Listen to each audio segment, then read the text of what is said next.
Ito na, re-release na namin yung kalapate sa taas. Dito kami nila Foreman Joseph po. Ni Ernie. Napakawalan ko yung mga kalapate ko. Ayan guys oh. Ayan. Dito namin siya papakawalan.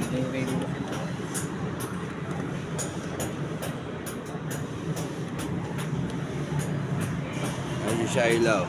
Anak ni Shyla. Si Mia. Si Alice. Si Axel.